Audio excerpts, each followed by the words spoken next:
This conference will now be recorded. Okay, everybody on their best behavior. We're being recorded over here. Okay, I don't want to get busted over here. Okay, so we are on Daf Dalin Amid Bet. Good morning, Ofer. Right after the parentheses, about 10 lines down or 8, 9 lines down.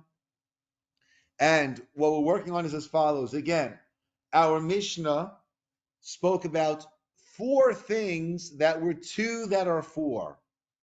And we had Shavuot are 2 that are 4. The Torah speaks about swearing to do in the future, to do or to not do. That becomes 4 in the past tense, to that I did do or I didn't do. And also we had the case of the we also had the case of Yedio Tatuma. I knew that I was Tame. I knew that I was Tame. In the middle, either I forgot that I was Tame and I entered the Beit HaMikdash, or I ate consecrated food. That's 2.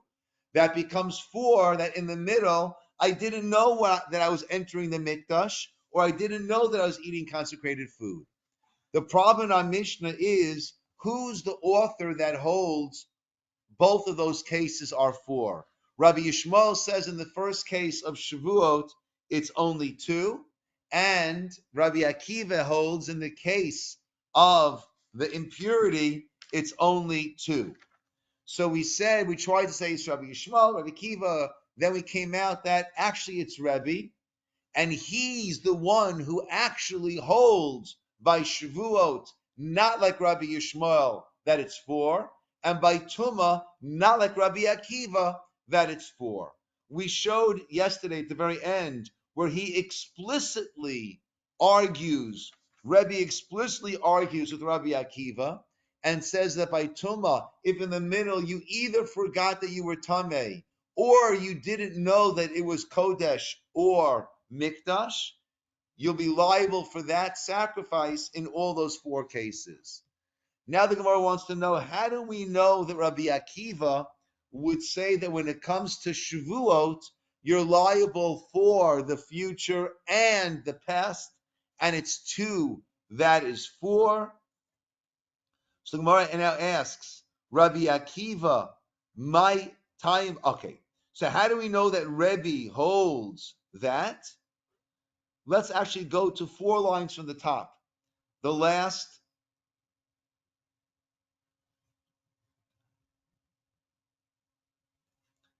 word. Shavuot. By Shavuot, delate lay time of denafshe, where we don't find Rebbe explicitly arguing and saying, no, you're liable for breaking a Shavua sheker, a false Shavua, whether it's the future or the past. We don't see him saying that explicitly. Minalan. So how do we know that that's what he himself holds? The Gemara says, Svarahu. We can logically deduce that. How's that? Parentheses we skip. Rabbi Akiva mai tama kamachayev lishavar. Why does Rabbi Akiva say that you are liable, not just if you break your shvua about what you will do, but even if you break your shvua about what you claim to have done? So you swear that you ate, but you didn't. You swear that you wouldn't eat, but you did. Didarish Rabuye Umeute. Rebbe Nami Darish Rabuye Umeute. Okay. We've had this before. There are different ways of looking at when the Torah has an inclusion, an exclusion, and an inclusion. Okay? If I were to say to you, open the fridge, have what you want, have any fruits, have what you want. Now, when I said have what you want, what are you authorized to do? Anything you want in there. Anything you want from my fridge. Enjoy some fruits. Oh, now all of a sudden what we have, I only allowed you to have fruits. I just clarified. When I said whatever you want, actually, what did I mean? Any fruit that you want. Anything at all, I say at the end. So now, how do we view that middle thing about the fruits? One way of viewing it is klal prat uklal. It was a generality. It was a specific.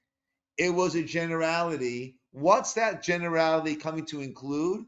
Anything that is fruit-like. That's one way of viewing it. I said anything you want, have fruit, anything you want. If I meant anything you want, I would have said anything you want. I would have mentioned fruit. Why am I mentioning fruit? Now, what we'll say is anything that is fruit-like, meaning vegetables, right? Things that grow from the ground, right? Maybe we also include eggs. They don't grow from the ground, but they are as they are, as opposed to cake, as opposed to something that's been processed. That's one way of looking at it. Another way of looking at it is riboy, miut, riboy. Anything you want. Fruit. Anything you want. The fruit is coming to exclude not anything that's not fruit-like. It comes to exclude one thing, right? If I've got a piece of one thing of Boston cream pie there in all of its glory, it's just coming to exclude the Boston cream pie, right? For another example that actually Gemara will actually give us, it says by an eved, a slave that says, I don't want to go out after 6 years. I like it here. My master, my owner, whatever we'll call him, my adon, he's taking care of me. He's taking care of my wife and children, right? Their needs are taken care of. I don't have to worry about this bill or that bill, mortgage, this. This is good. Tell me what to do in the morning. I'll do it. I know that when I go to sleep at night, I've got a comfortable bed. Slavery was almost Jewish slavery, right? Where you were treated well. Well, it's almost like communism, right? From the cradle to the grave. I don't have to worry about anything. I'll do my work and you take care of my needs. I guess perhaps the way communism was meant to be, not the way it ended up being, right? But that's the idea. So we say there, the person says, I want to stay on, he can stay on, only until Yovel, until the Jubilee year, right? But what do? We pierce his ear. We bore a hole in his ear. Why in his ear? So the Gemara says in his ear, that same ear that stood by Mount Sinai and heard, you're meant to be servants to me. And this person decided to take upon himself another master besides God, that ear needs to be reminded of what it had heard. So we do the ritzia into the ear. The pasuk there says, "Vilakachta," you'll take, right? You'll take anything, right? That will put a hole in the ear. Then it says, "Martseya." Martseya is an awl, A-W-L. But then it says, afterwards, again, take anything at all. So one way of looking at it is, it's got to be, right? It's got to be anything of that's all like. That's a proper instrument, a proper metal instrument, as opposed to using a thorn or something like that. Okay? The other one says, no, it doesn't have to be all like. We just are going to exclude one thing. What are we going to exclude? Sam. Sam is like an acid that would go on the ear and make the hole over there. Because that's the one thing it comes to exclude. Coming back to us, Rabbi Akiva, who said you're liable for Shavuot about the future and Shavuot about the past, what's his reasoning? My time l'shavar. Why does he say you're liable for the past? The darish ribuye mu'ute. Because when he views a pasuk or a series of psukim that have an inclusion, exclusion, inclusion, he views it as riboy and mi'ute. Rebbe Nami Darash Ribuy Mi'ute. Even though we never heard Rebbe speak explicitly about liability for breaking a Shavua about the past, but Rebbe also learns these psukim as Ribuye Mi'ute. Let's see an example. As an inclusion, exclusion, inclusion, it includes everything but one thing. Ditanya. Give me just 1 second. Let me double check one thing for us.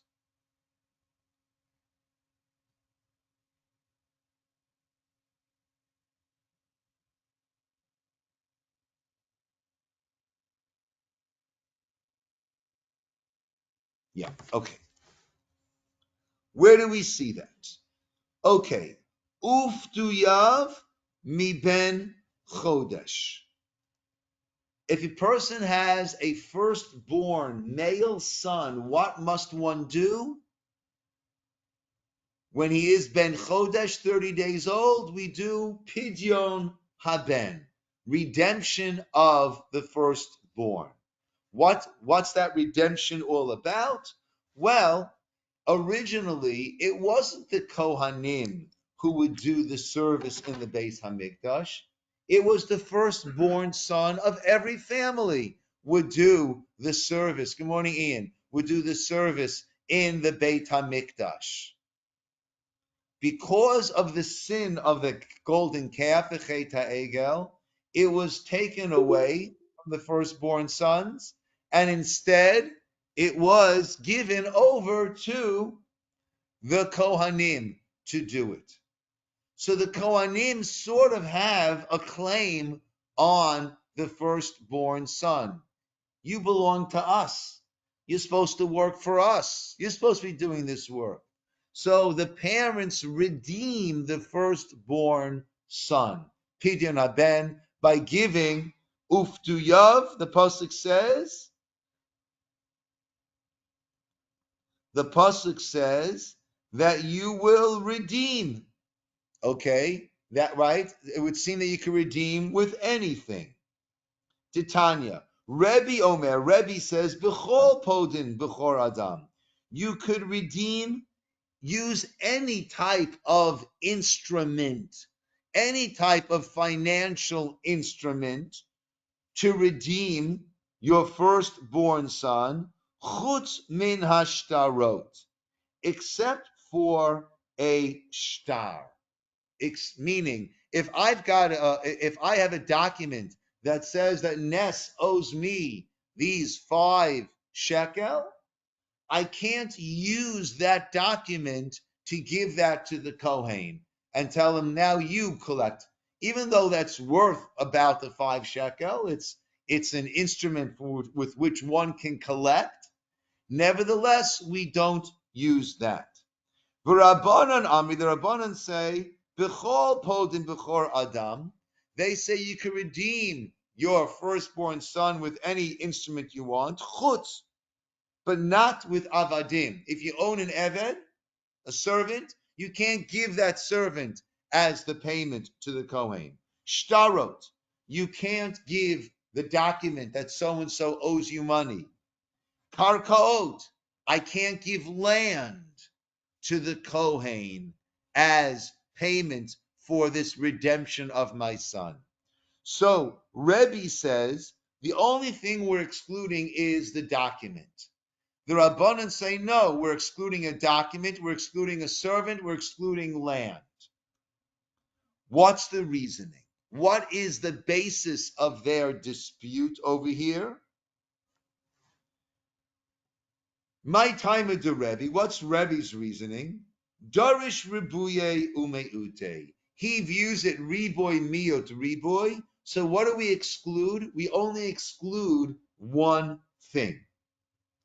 Uftuyav, and the redemption should take place mi ben chodesh, the verse says, once the child is a month old. That would seem to include any instrument, anything that you want to give for the redemption goes. Uftuyav, the redemption is when he's 30 days old, mi ben chodesh. He's 30 days old, redeem him. With what? Anything that you want that has a value that the Torah lays out, which is that 5 shekel. Riba, that's an inclusion, anything you want. Be'erkecha kesef chameshet shkalim, at a value of 5 silver shkalim. Mi'et, that comes to minimize. Tipadeh, redeem him. Chazar Veriba. Once again, that seemed to open it up wide. It was an inclusion. What do we have here? Riba, miut, riba. When we have anything you want, anything you want, what do we say? Riba hakol. That comes to include everything. My riba kol mili. What does it include over here? Anything, any type of instrument that you want. Umay miet. What does it come to exclude? It excludes one thing. What's that one thing? Miet shtarot. That comes to exclude a shtar, a document, because that has no inherent value. That doesn't have an inherent value of 5 shekel. That's a piece of paper.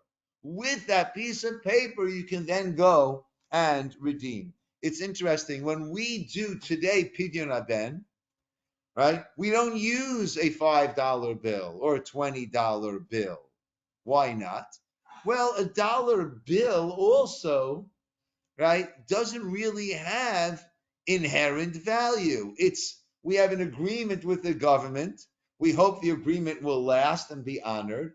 That with that piece of paper, that green piece of paper, written on this certain type of paper, whatever, and stamped that says 20 on it, with that I can redeem value of $20. But it's not inherently having that value.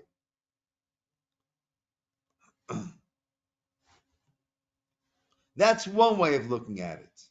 The Rabbanon who argue with Rebbe, they view it differently. They darshi klale uprate. They view it as a klal prat klal, meaning ufduyav mi ben chodesh, and the redemption should take place when it is 1 month old. Klal. Anyhow you want it. Any instrument you want. Then we mentioned again the specific 5 kesef silver shkalim. That's a prat. Tipadeh, redeem him. Chazar v'klal. Now we have a klal on the other end. What do we have here? They say klal uprat uklal. That doesn't come to include anything in my fridge. It comes to include anything that is fruit-like in my fridge. A better example would have been anything you want. Have an apple. Anything you want. So is have an apple meaning, right? I said anything you want. Have anything you want. So anything that's apple-like or fruit, or is it coming to exclude one thing? Anything but that piece of Boston cream pie. That stay Rabbi, away from. sorry. Yes. You wanted us to remind you to record the session. I'm sorry. I just remember that. But Scott reminded me earlier, don't worry, and we are being recorded. But Art, as you listen to this, I hope, you see how everyone was worried about you. Good.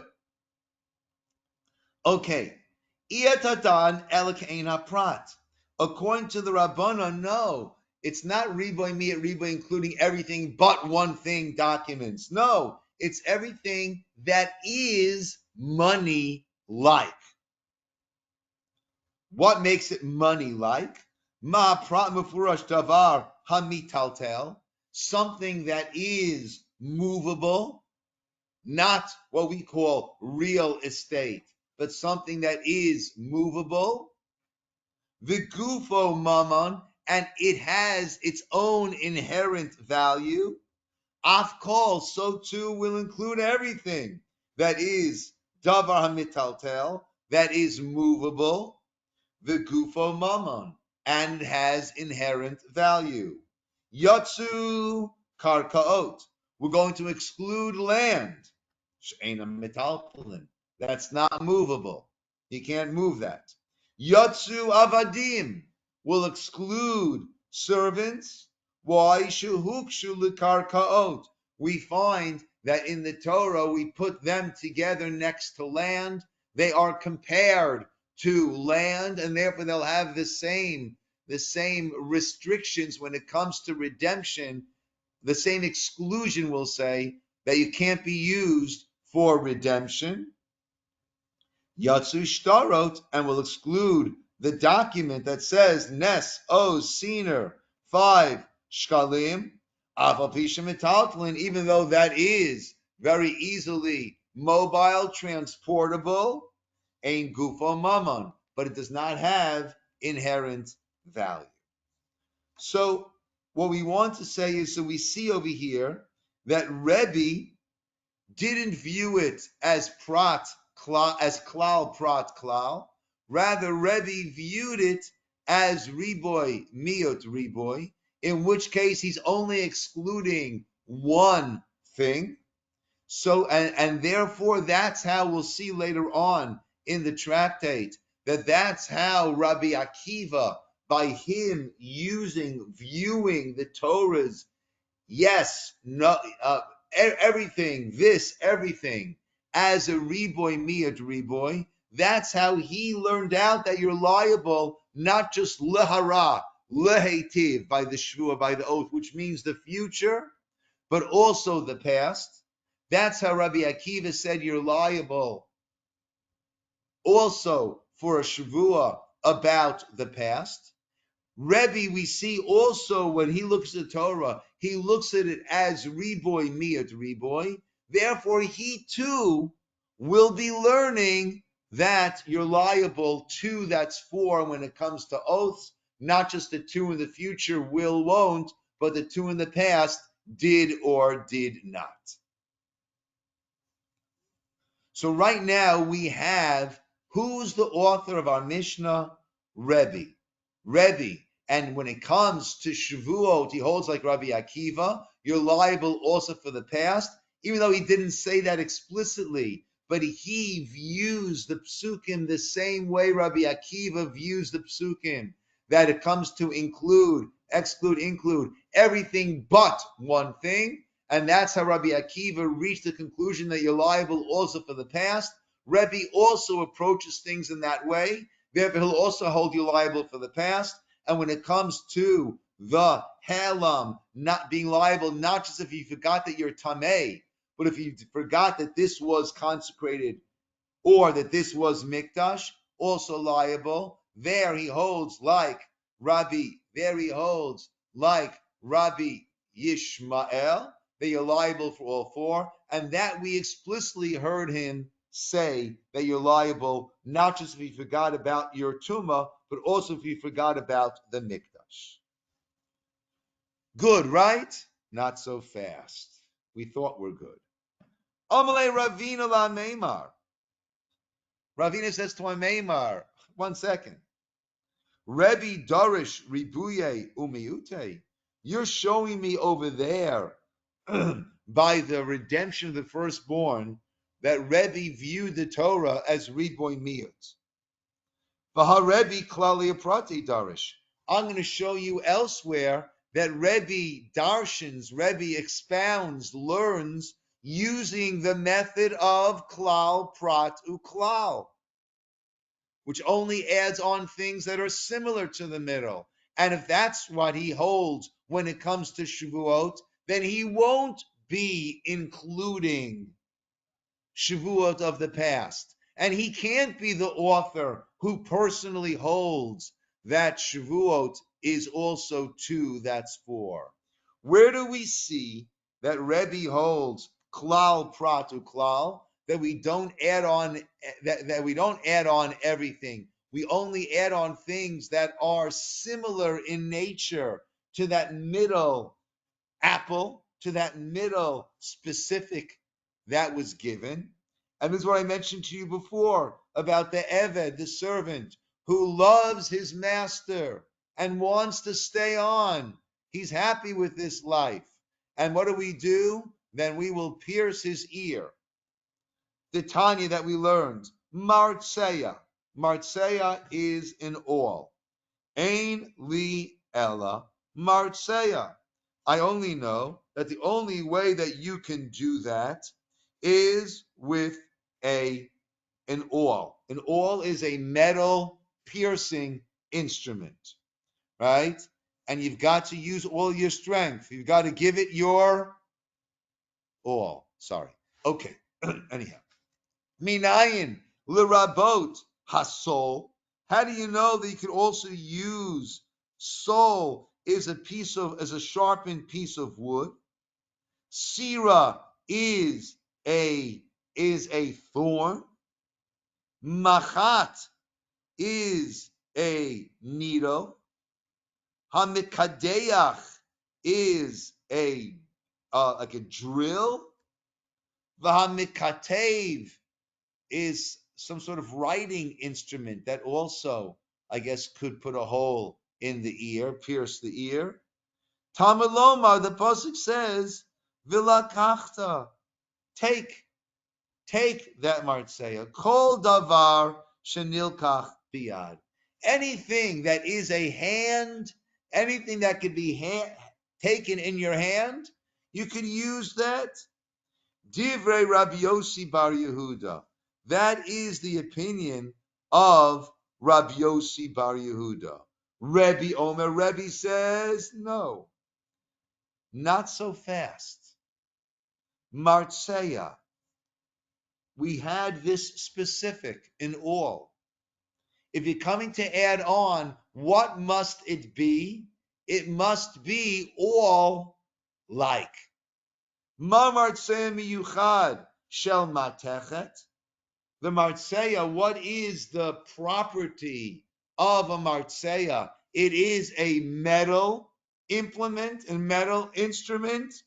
Af kol shel matechet. So too, you could use anything that is similar to that all. Similar to the prat, it's got to be a metal instrument. Vamrinan, and we say, what is the basis of this machloket? Rebbe darish klale uprate.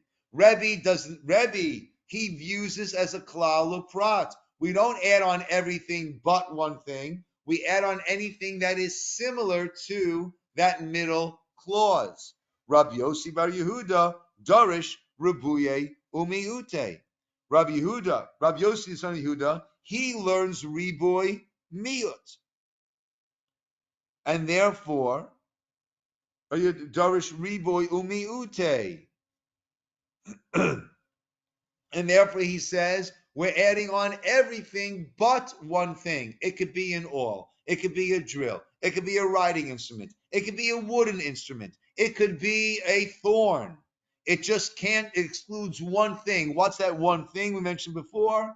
Acid. It can't be acid, but anything at all that puts a hole through, that pierces that ear, is fine. So we see, again, we wanted to know, could Rebbe be the author of our Mishnah? And we said, well, by Tumah, he talks about it explicitly and says it's 2, that's 4. But when it comes to Shavuot, he doesn't talk about it explicitly. But we see he holds Riboy Miyut, and if you hold Riboy Miyut, that will lead to being liable not just l'hara leitiv for the future, but also for the past. The Gemara says, but 1 second.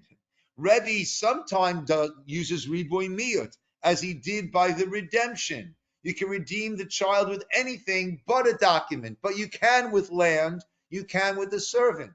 There he did riboy miyut.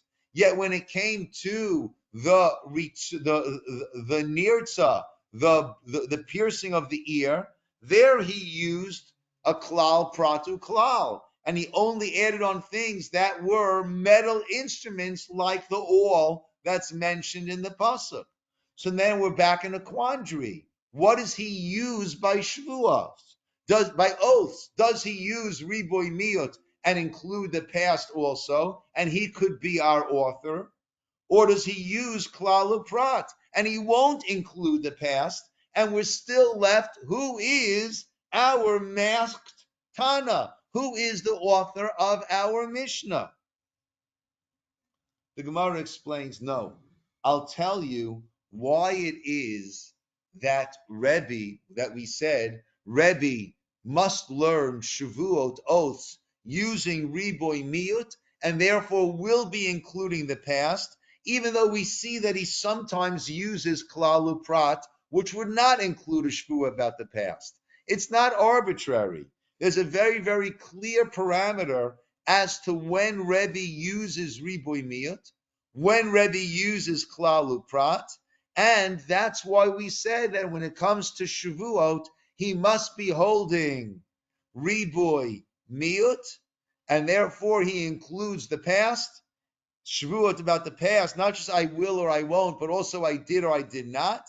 And therefore he is the uncontested author of heavyweight crown. No, the uncontested champion of our Mishnah, author of our Mishnah. Let's hear. The Gemara says, the very top line of 5a, third word, in, yes, granted, ba'alma, out there in the world, klale uprate darish. There are times that he will view it as a klal uprat. Vahacha hainu tama.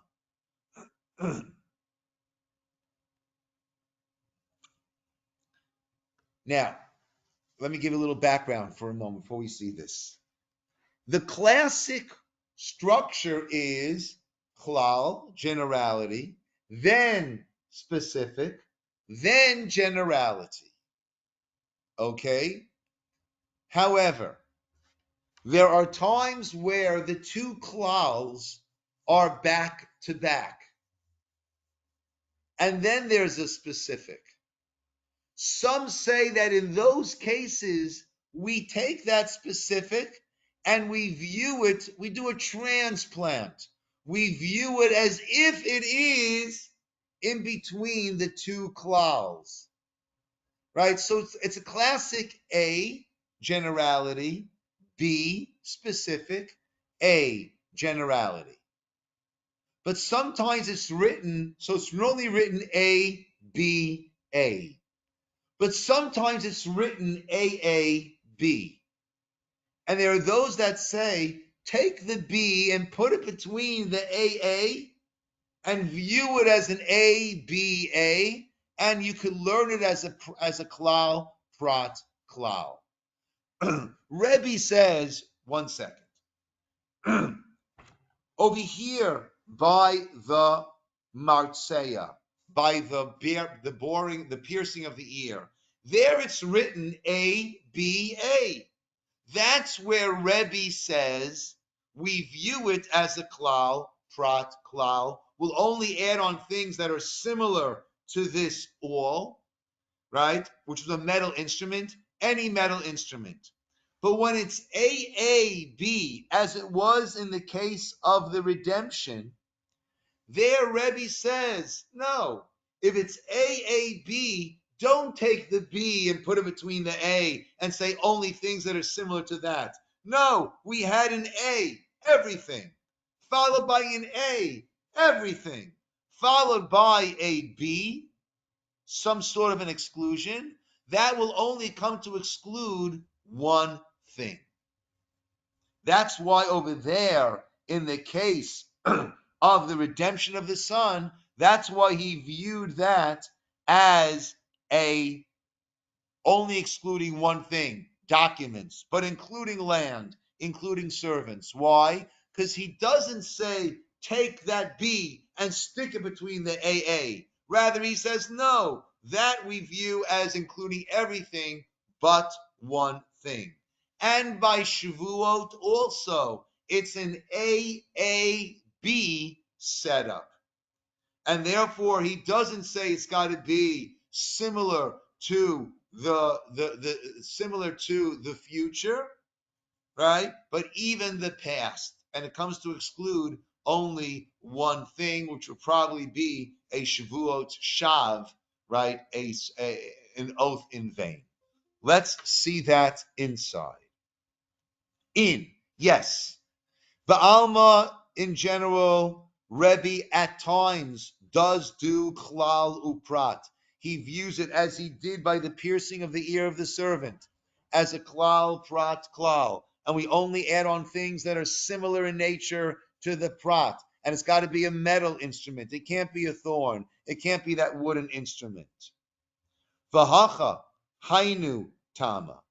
And over here by Pidyon Aben, this is the reason why he didn't say it's all you can only redeem the son with things that are similar to the money, which is gufo mammon, inherent value and transportable.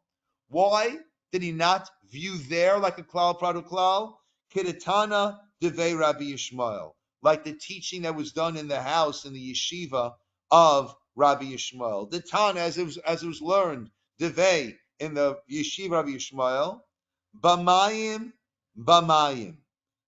It says over there, when we're talking about the fish or the waterborne creatures that you can eat, it says bamayim, bamayim. It says bamayim, bamayim. It's an AA. It says bamayim, bamayim. Anything in the water, right? That's an AA. Shnei pa'amim, twice, and then it has the prat. It's an AAB setup. Ein ze klal prat. Rabbi Yishmael says when it's an AAB setup as opposed to ABA, we don't view that as a klal prat, ela riboy umiet.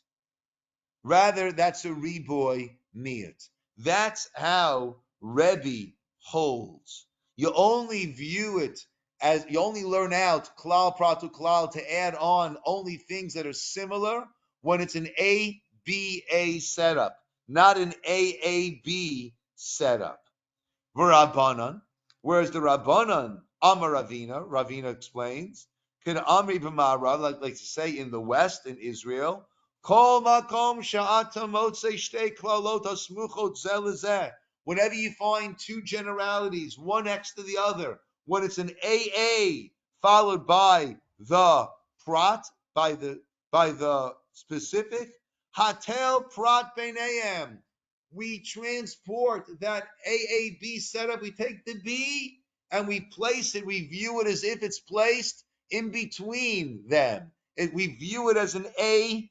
B-A, Vidonam, and view it Viklal Uprat, and view it as a Klal Uprat.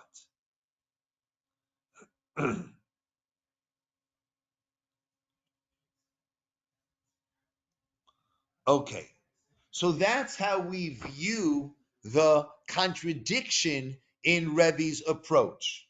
Rebbe in one place did Klal Uprat, the other place Rebbe did Riboy Miyat, and we explain. If it's ABA, Klal Uprat. If it's AAB, even though there are those that say Klal Uprat, Rebbe says no. Rebbe, like Rabbi Yishmael, would say no. Then that's got to be, that remains as that does not become Klal Prat, that becomes Riboy Miyat. Ooh, I have to correct myself now. So Gemara says now, Hashtad Amarta Rebbe klali uprate darish. Now that we say that Rebbe does learn klal uprat, I'm sorry, I said before that Shavuot was an AAB setup. That was incorrect. I hope no one turns off the tape in the middle. Shavuot is an ABA setup. And therefore, Rebbe would learn that as a klal uprat. And Rebbe would therefore not include the past. So Bal Korchach, if that's the case, Kashya Shavuot. If you want to say that Rebbe is giving his own opinion, then we've got a problem. Houston, we got a problem with Shavuot. Because Rebbe would darshan klal pratu klal and would not include the past. So the author for the Mishnah can't be Rabbi Yishmael because he says Shavuot's not about the past. It can't be Rabbi Akiva because he says that by Tumah it's only 2, not 4. And it also can't be Rebbe, because even though he says by Tumah it's 2, that's 4, by Shavuot, he never spoke about Shavuot explicitly. But he darshans, when it's an ABA, he darshans klal prat klal, and therefore he would not include the past. Ela b'Shavuot nasiv alibid Rabbi Akiva.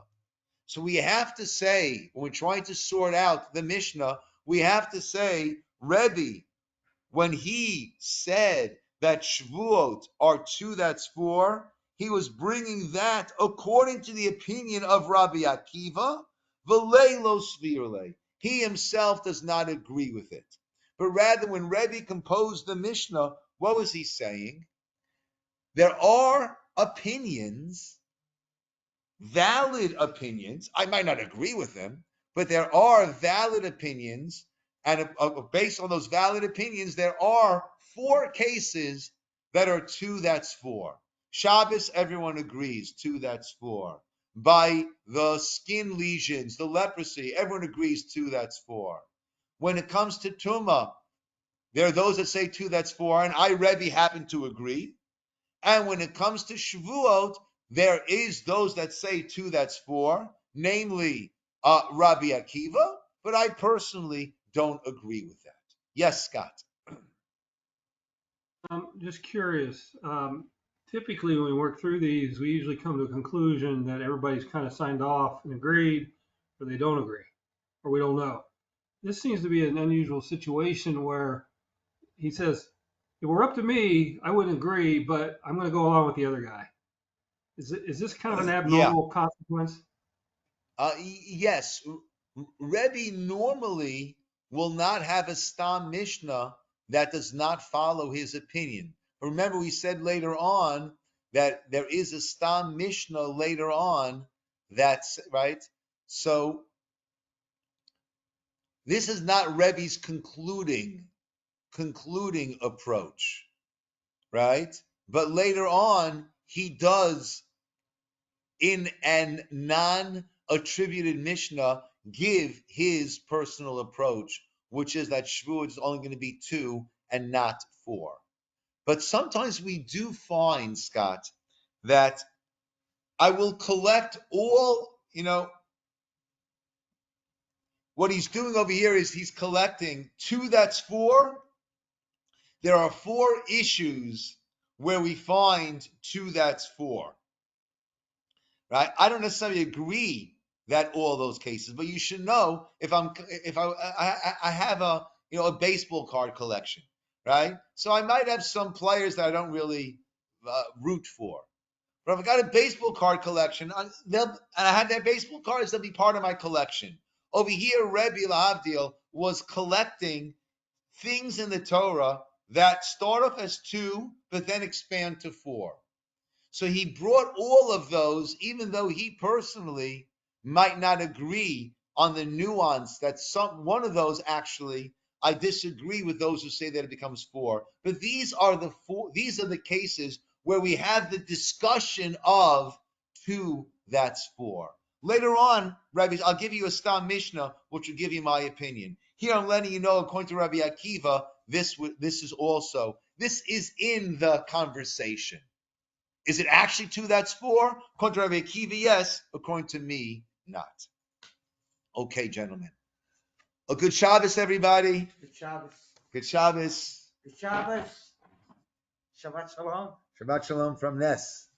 Okay. Shabbos. And to Art, and maybe even Ray and Joel, if you watch this video. Where's Ray and Joel? They're in Israel. I know, but why are they not here? Oh, no, because Art's not here also. It's Shabbos already. Oh yeah, right. Shabbos in Israel. Yeah, right. They're in the dark. Yeah. They're in the candlelight, not the computer light. Yeah, it's Yeah. 6:30 over there now. That's exactly right. Yeah. Yeah. Okay. Good Shabbos, everybody. Good Shabbos. Everybody Okay. feel well Shabbos, and be well. Shabbos, everyone. Good Shabbos. You too. Thank you. All right, Ness.